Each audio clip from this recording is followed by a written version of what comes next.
곽수종의 뉴스 정면 승부. 곽수종의 뉴스 정면 승부.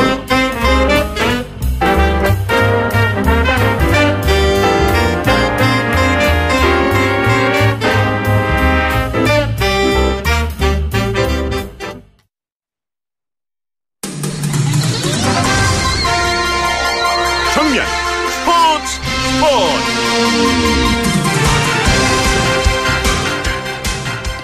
네, 오늘 하루 스포츠계엔 어떤 일이 있었을까요? 스포츠 정면 승부 중앙일보 박린 기자와 함께합니다. 안녕하세요. 네, 안녕하세요. 박성현 선수 또 우승을 했네요. 네, 박성현 선수가 오늘 캐나다에서 열린 미국 여자 프로골프 LPGA 투어 캐나다 퍼시픽 여자 오픈에서 4라운드에서 보기 없이 버디만 7개를 잡았고요. 최종 합계 13언더파로 우승을 차지했습니다. 네. 사실 3라운드까지는 선두의 네타지진 공동 12위에 그쳤었는데요. 또 마지막 날 대역전극을 펼치면서 US 오픈에 이어서 시즌 2승째를 달성했습니다. 네. 이 우승 상금 사냥꾼이다 뭐 이런 별명까지 붙었던데 본래 별명이 또 있죠?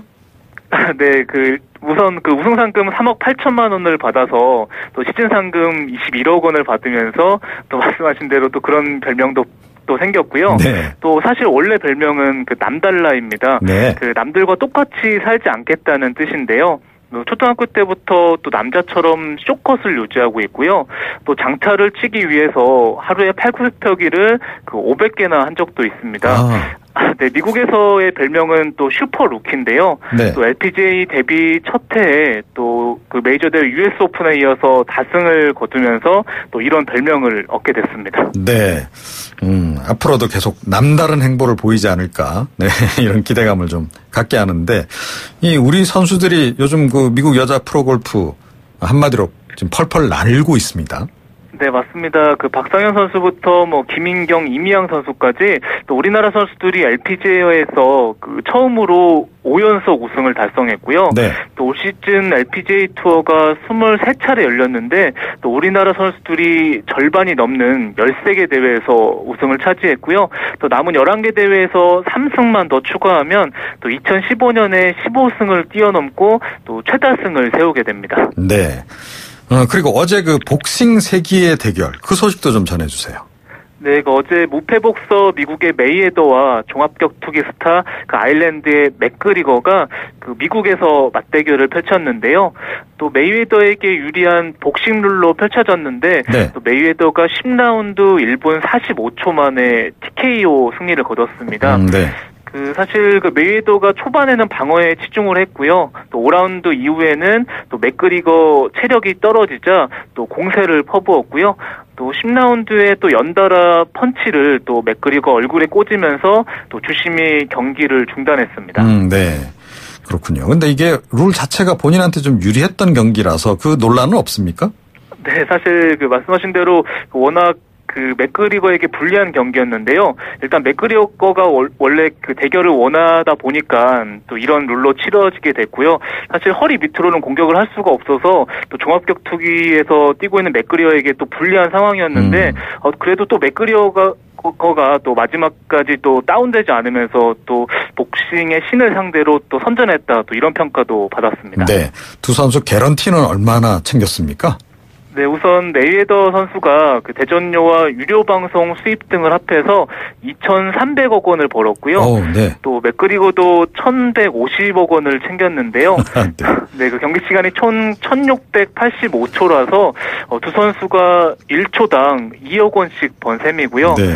그리고 메이웨더 선수는 농구 황제 마이클 조던과 골프 황제 타이거 우스에 이어서 스포츠 스타 중에 세 번째로 또 10억 달러 우리 돈으로 1조 1,000억 원 이상을 번 선수의 또 이름을 올렸습니다. 네, 1초당 2억 원씩이다. 네, 한 달씩 얻어맞고 2억씩 받겠냐라고 하면 많은 분들이 응할 것 같긴 한데 말이죠. 네. 프로야구에서는 잘 나가던 기아가 요즘에 좀 주춤하다면서요? 네, 맞습니다. 사실 기아가 지난달까지만 해도 2위 NC의 5경기판, 3위 두산에 8경기 차로 앞서면서 또 단독 선두를 여유 있게 질주했는데요. 하지만 지난주에 1승 4패에 그치면서 두산의 한 경기 반차까지 쫓기고 있습니다. 네. 또 기아의 그 다이너마이트 타선이 요즘은 소강 상태고요. 그리고 양현종과 헥터 등으로 이어진 막강 선발진도 요즘에는 다소 흔들리면서 또 위기를 맞고 있습니다. 네. 두산은 좀 저력을 발휘하고 있다. 이런 얘기가 들리던데 어떻습니까? 네, 지난 시즌 우승팀 두산이 또 그 특유의 저력을 발휘하고 있습니다. 지난주에만 5승 1무를 거두면서 또 선두 기아를 한 게임 반차까지 추격하고 있고요. 또 팀 타율이 3할에 육박할 만큼 타선이 폭발한 데다가 또 보우덴이 가세하면서 또 마운드도 안정을 찾고 있습니다. 또 기아와 두산이 그 31일과 9월 1일에 광주에서 맞대결을 펼치는데요. 또 야구 팬들 사이에서는 또 미리 보는 한국 시리즈다. 또 이런 이야기까지 나오고 있습니다. 네, 오늘 소식 고맙습니다. 네, 감사합니다. 중앙일보 박민 기자였습니다. 곽수종의 뉴스 정면 승부. 방송 들으시고 의견 있으신 분들은 지금 바로 샵 0945, 샵 0945. 짧은 문자 50원, 긴 문자 100원이 부과되는 휴대전화 문자 메시지를 보내주세요. 오늘 들으신 방송은 YTN 라디오 홈페이지와 곽수종의 뉴스 정면 승부 팟캐스트를 통해 다시 확인할 수 있습니다.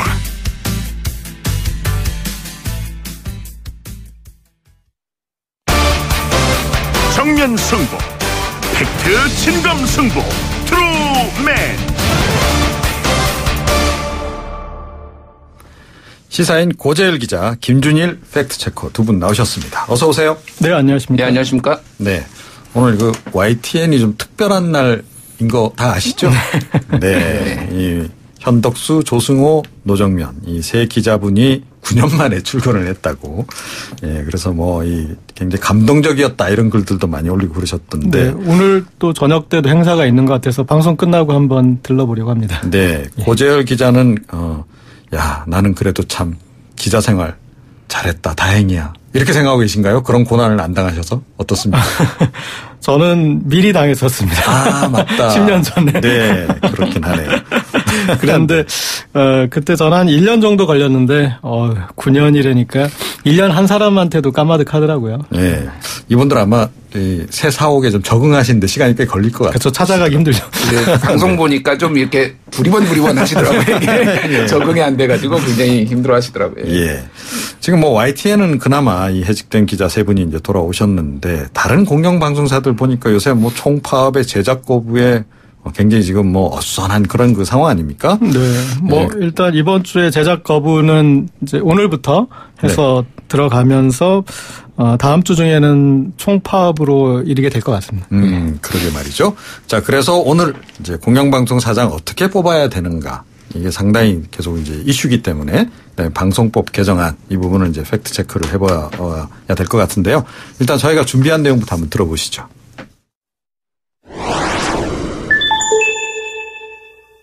공직자는 국민과 함께 깨어있는 존재가 되어야지 그저 정권의 뜻에 맞추는 영혼 없는 공무원이 되어서는 안 될 것입니다. 특히 공영방송은 독립성과 공공성이 무너져 신뢰가 땅에 떨어진 지 오래입니다. 인터넷상 표현의 자유도 많이 위축됐다는 평가입니다. 방송사 사장의 임기를 정권 입맛에 따라 좌지우지하는 것이 정상화라고 생각한다면 크나큰 착각이자 어불성설입니다. 문비여창가를 부르는 방송만이 정상적인 방송이란 말입니까? MBC 노조는 철저히 한쪽으로 치우친 좌파의 길을 걷는 사람들입니다. 이런 사람들이 방송의 공정성, 중립성을 논할 자격이 있습니까? 어제 YTN 노동조합으로부터 받은 감동적인 한 장의 엽서입니다. YTN 노정면, 조승호, 현덕수 기자가 해직 9년 만에 돌아옵니다. MBC KBS도 정상적인 언론으로 되돌아오기를 바라며 함께 노력하겠습니다. 공범자들이라는 이 영화가 우리 국민들이 이 공영방송의 상황을 이해하는 데 도움을 주고 또 우리 시민들이 이 공영방송을 바꾸는 이 마지막 싸움에 같이 좀 동참하도록 하는 데 도움이 되기를 바랍니다. 네, 지난 22일 방통위 업무보고 자리에서 이제 문재인 대통령 발언, 그다음에 방송법 개정안 공영방송 정상화에 대한 자유한국당의 입장, 우원식 원내대표 발언, 또 마지막에 영화 공범자들의 최승호 감독 인터뷰까지 차례로 이제 들어봤는데요. 우선 문 대통령의 방송법 개정안 재검토 필요성, 공영방송이 독립성, 공공성이 무너졌다, 뭐 이런 발언, 이거 또 좀 들어봤는데요. 어떻게 생각하십니까? 이 부분에 대해서 일단. 이 발언이 굉장히 지금 논란을 많이 낳고 있지 않습니까, 지금? 네. 일단은 논란을 낳을 수밖에 없는 발언인 것 같습니다.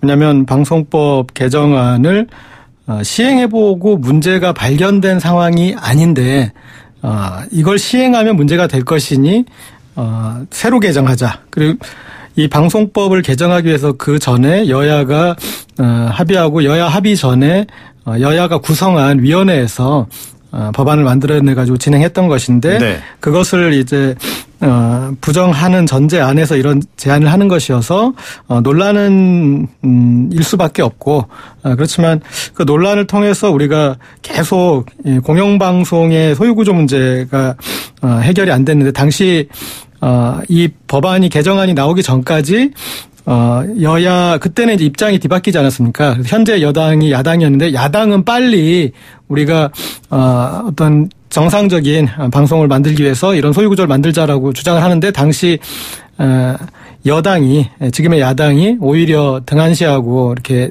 협상에 응하지 않다가 네. 그렇게 됐던 것인데 입장이 바뀌어서 이렇게 돼서 일단 논란은 피할 수는 없다고 생각합니다. 예. 감기 걸리셨나 봐요. 네. 지금 어떻게 생각하십니까, 우리 김민희 팩트체커? 일단 이거 이제 문재인 대통령 발언이 나온 배경을 좀 살펴보고 내용을 좀 들여다보면 되는데요. 이제 지금 현행 법으로 따지면은 이제 KBS 2사 같은 경우에는 7대4 구조거든요. 그러니까 정부와 여당이 7, 그리고 야당이 4, 그리고 MBC 문화방송진흥위원회는 방송문화진흥위원회는 6대3 구조고, 그렇죠. EBS는 네. 7대2 구조고, 그래서 네. 한마디로 이제 여당과 정부가 압도적으로 이게 다수인데 이거를 이제 좀 균형을 맞추자 그래서 7대6으로 13명에서 여당, 정부 여당이 7명, 그리고 야당이 6명에서 균형을 맞추자라는 그 내용이었고요. 그리고 이제 또 하나는 이제 사장을 임면 제청할 때 3분의 2 이상의 동의를 얻는 사람만 할 수, 예전에는 이제 과반이면은 됐거든요. 네, 근데 이제 그렇죠. 3분의 2니까 너무 좀 부적격자를 좀 배제를 하고 여야가 공통적으로 할 수 있는 사람으로 좀 가보자라는 게 이제 요 개정안이었고, 요 개정안을 당연히 발의한 거는 전 정권, 이제 박근혜 정권 아래에서 야당이었던 민주당이었습니다. 네. 근데 이제 문재인 대통령이 이제 이거를 개정안을 다시 한번 검토해보라라는 방통위 이제 업무보고 때 발언이 나오면서 비판이 받을 부분은 이제 있거든요, 사실은. 근데 이제 이거 어떻게 볼 것이냐라면은 이제 이거를 뭐 나팔수를 만들 것이냐 그런 해석보다는, 그러니까 지금까지 9년 동안 방송이 한쪽으로 많이 기울었고 많은 해직자도 나오고 지금 공정성 얘기가 많이 나오고 있는데 이거를 네. 조속한 시일 내에 빨리 이거를 좀 해결을 해야 되지 않느냐라는 좀 적극적인, 소위 말하는 이제 정부 입장에서 보면은 적폐청산 이런 로드맵으로 좀 더 가는 게 맞지 않느냐라는 게 정부, 청와대나 이제 정부 쪽 시각이고, 네. 이제 야당 쪽에서는 어쨌든 그러면은 도로 돌아가자는 거 아니냐라고 해서 반대하는 그런 상황인 것 같습니다. 네. 아니, 그래도 대통령이 굳이 나서서 이런 얘기까지 할 필요가 있었냐. 이런 지적도 좀 있잖아요. 네. 뭐 기술적으로 어떻게 접근하는 게 더 나았을까. 그 부분에 대해서는 또 그런 논란의 여지가 있을 것 같습니다. 그런데 일단은 대통령 자신이 본인이 방송 정상화 이것에 상당히 관심이 많기 때문에 그렇게 직접 언급을 했다라고 또 이제 진정성 부분에서는 인정해 줄 부분도 있는 것 같습니다. 네. 대통령 선거 기간에 토론을 할 때 MBC에서 토론을 할 때 당시 이 로비에 있는 MBC 노조원에게 가서 지금 상황에 대해서 상황을 공유하고 그리고 이 방송 정상화, MBC 정상화에 대해서 언급을 하고 토론 과정에서도 사회자의 어떤 그 제재가 있었음에도 불구하고 MBC 정상화를 강하게 얘기했던 대통령이기 때문에 이 문제에 대해서 좀 더 관심이 있는 것은 수긍이 가나. 그렇지만 지금 이제 이런 얘기를 한 것은 또 어떻게 정치적으로 보자면 지금 두 가지가 같이 걸려 있습니다. 이렇게 법만 볼 수 있는 게 아니라 지금 그 사장을 뽑는 법에 대해서 재개정을 다시 하자는 주장인데 네. 사장을 지금 교체하자는 그런 내부적인 강력한 주장이 MBC와 KBS에 그렇죠. 올라오고 있고 그게 파업으로까지 되고 있습니다. 그래서 지금 이제 순서가 중요한 거죠. 법이 먼저 개정되고 다음 사장, MBC 사장, KBS 사장을 뽑을 것인가 아니면 MBC 사장, KBS 사장부터 먼저 지금 노조가 들고 일어나서 파업을 할 정도로 문제가 심각하니 저기서 먼저 사장을 교체하고 그다음에 법을 나중에 바꿔서 그다음 이 사장부터 적용을 할 것이냐 이제 이런 기술적인 부분이 있는 것 같습니다. 그래서 근데 대통령이 문제 제기를 했다라는 거는 일단은 지금 그건 다른 이제 그런 얘기를 대통령이 명시적으로 하진 않았지만 지금 다급한 MBC, KBS 사장 교체를 해내고 그다음에 법을 다시 좀 공리를 해서 정말 세계적인 공영방송 수준에 다가가는 것으로 만들자 그런 주장으로 해석할 수 있을 것 같습니다. 그러니까 문재인 대통령은 기본적으로 뭐 언론 적폐, 청산, 그다음에 이제 언론 개혁 이 관점에서 이제 접근하는 것 같긴 해요. 이제 국민 뭐 여론도 어느 정도는 이제 반영을 해서 하는 얘기 같긴 하고, 뭐 하여튼 그 순서의 문제 조금 전에 말씀하셨는데, 근데 자칫 잘못하면 이게 또 뭐 너무 정치적으로 접근한다 이런 얘기도 나올 수 있기 때문에 일단 구조적인 문제도 좀 한번 일단 짚어봤으면 좋겠는데요.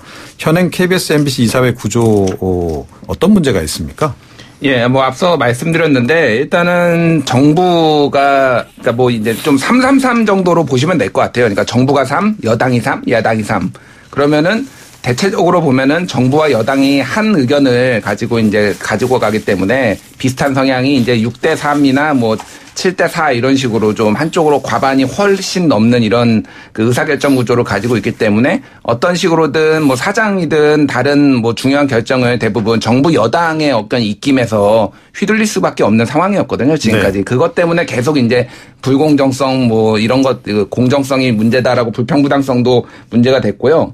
그래서 이제 그거를 좀 이제 좀 해결해 보자라는 게 지난 방송법 개정안이었거든요.